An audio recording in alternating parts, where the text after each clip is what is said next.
Like that.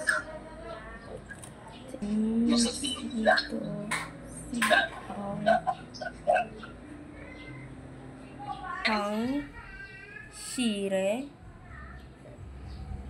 Kadu Then nakalagay na complex final consonant. Dueyo Final consonant Sem in Korean ang tawag nila Wa na patchin. Sa Guys, patchin, Shire ibig sabihin sa nakapwesto. Shire Nasa Kadu ilalim Dueyo final consonants, diba? Yeah, double. Sem Wa Sa Korean, when it comes to double consonant, Wa silent. Cha Chang Shi Re Adu Dueyo Doeyo Do D O E Y O. Oh, tama lang. Kasi pagtong sa iyo. Washang shirekadu deyo. Okay pa guys? Okay, so since walang akyat rules, ang mangyayari yung original sound nila na silent ang isang consonant. Pag nakita nyo daw magkasama itong letter L at letter K, katulad nito guys, ang basa daw natin dapat lang ay si letter K. So silent letter R. Sorry, L pala. So ang basa lang doon, E. Pero tingnan nyo, same words ito. Ito ba may akyat rules na? Meron na. Kaya mangyari, wala yan na. Mababasa nyo na rin itong si letter K, letter L. Anong basa na natin, guys? Akyat rules. Hindi, ko. Ilgo. Ilgo pala. Kasi Kung second gusto mo use. yan, bigyan ko na lang kayo ng first or yung second consonant. Meron naman yan sila, guys. Yan, eto po. Makinog. Yan na lang ito. Lagyan na lang ito dyan. Kung action ba dyan sa bandang ilalim ng modules nyo, online, nag-iintindihan naman po ba yung lesson? Po. Nawawala-wala pero bumabalik naman siya, no? Sige, yan. Pakinotes nyo muna, guys. Sige po. Bigla siyang nawala ng break time natin. Okay naman siya kanina. Yung klase, pag nawala talaga, either sit in na lang kayo mamayang gabi, kahit dito na lang sa mga na-miss na pahuli, or may recordings naman. Or tingin ko naman na mukhang okay na siya rin pupunaan. Pakinotes naman ito siya, guys. Saka napansin nyo, pare-parehas na ang kasama nila ay si letter L.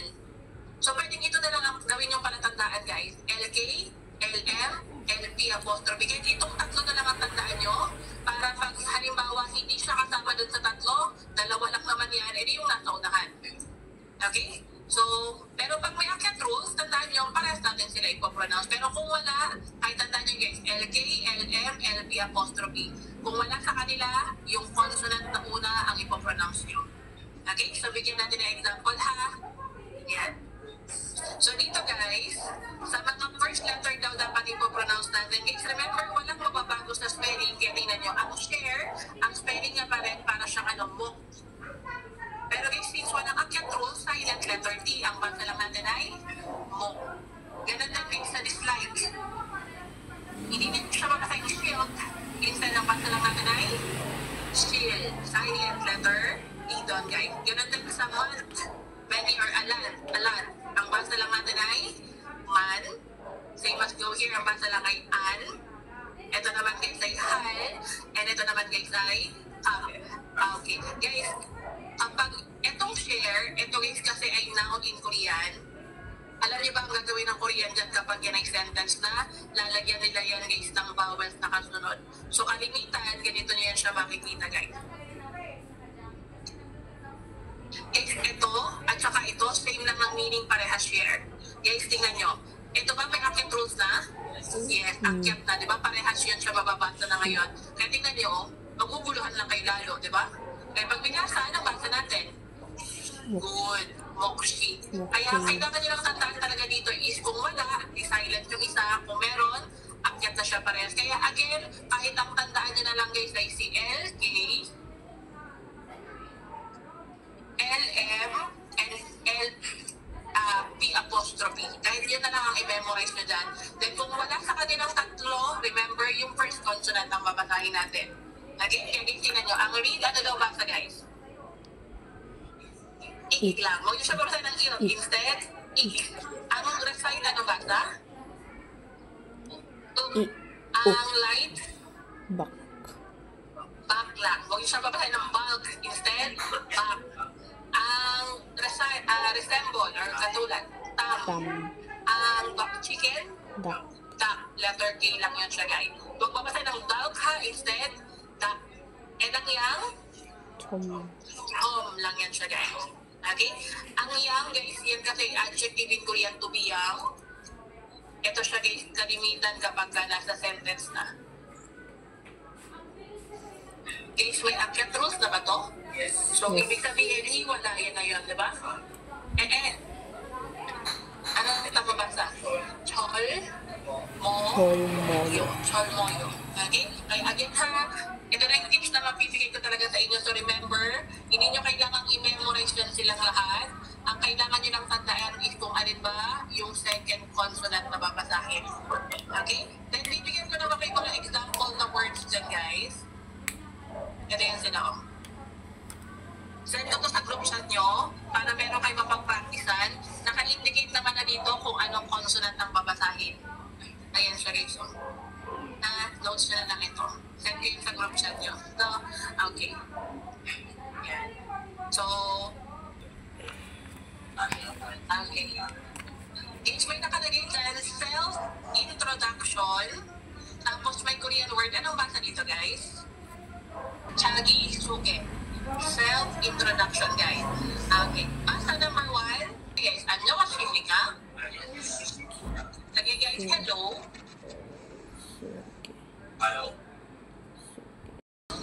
Tapos na yung screenshot ko. Number 2, pakibasa.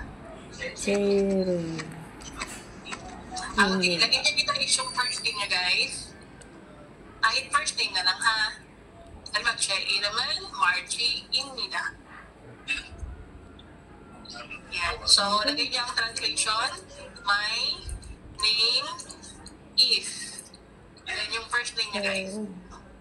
Zero. Ang che, yun yung my. Ang iram guys ay name. Ang imnida ay is. Che, iram은 first name nyo, imnida. So guys, recite natin ito ha. Ilagay yung inyong name. 1, 2, 3, go. Che, iram은 imnida. Okay. Next, number 3. Ang basa na guys ay 저는 필리핀 사람입니다. Akyat ha, 사람입니다. Guys, lagay nyo, I am a Filipino.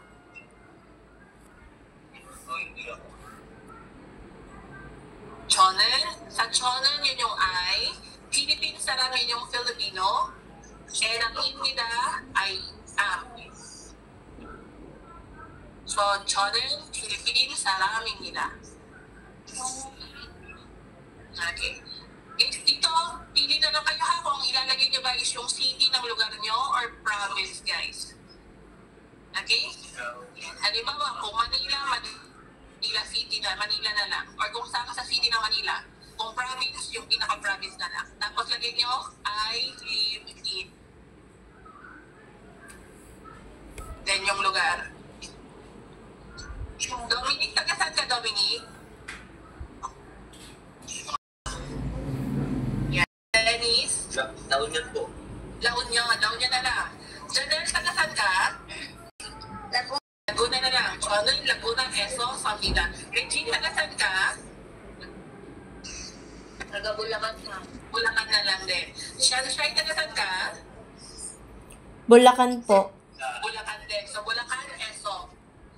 Yan. Tapos yung dalawa, Mandaluyong, Sorry. to meet you. Manaso, Panggapsonida. Manaso Panggapsonida. Yung literal na Nice to meet translation yan, guys, you. ay I'm glad. Manaso Panggapsonida. And number 6, basa? 감사합니다. Meaning? Thank Okay, you. sige ko na dyan. Thank you.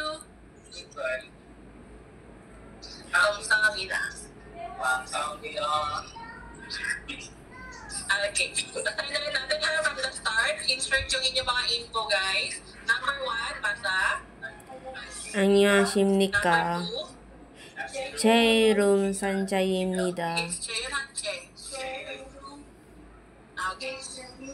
Number 3, 빈 사람입니다. number 4, 저는 볼라칸에서 삽니다. 5, 만나서 반갑습니다.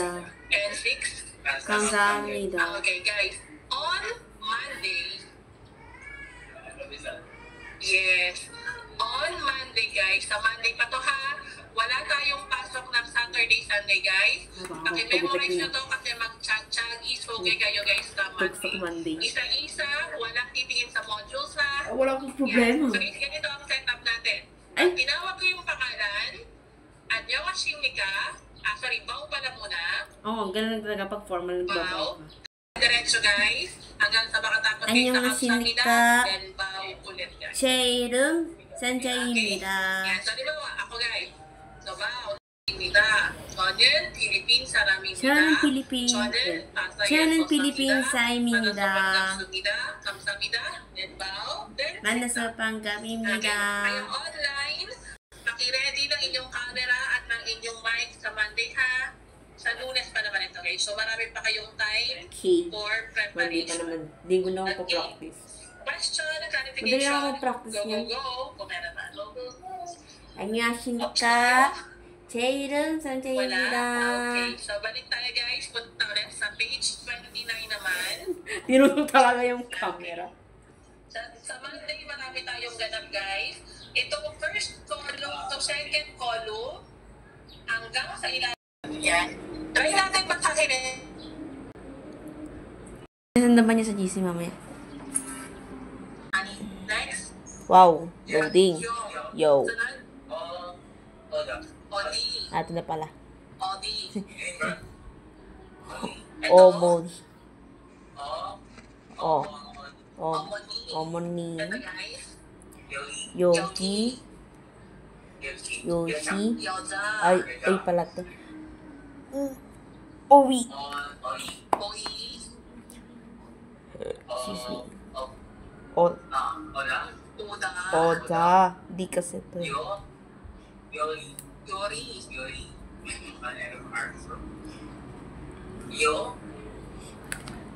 Il. Ay, hindi mo nababasa pala. Uyo. Yu. Okay, sunod. Yu. Yuri. Yumyo. Yumyo. Sunod. 음식. 음식. 음식. Kasi I-S-H-I-K. 음식.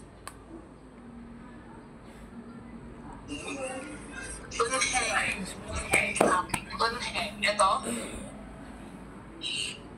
Ano ko ha? Okay, sunod. 안녕하십니까. Diba? 제 이름 산자입니다. 저는 필리핀 삽니다. Ang ibababa. 저는 볼라칸에서 삽니다. 만나서 반갑습니다.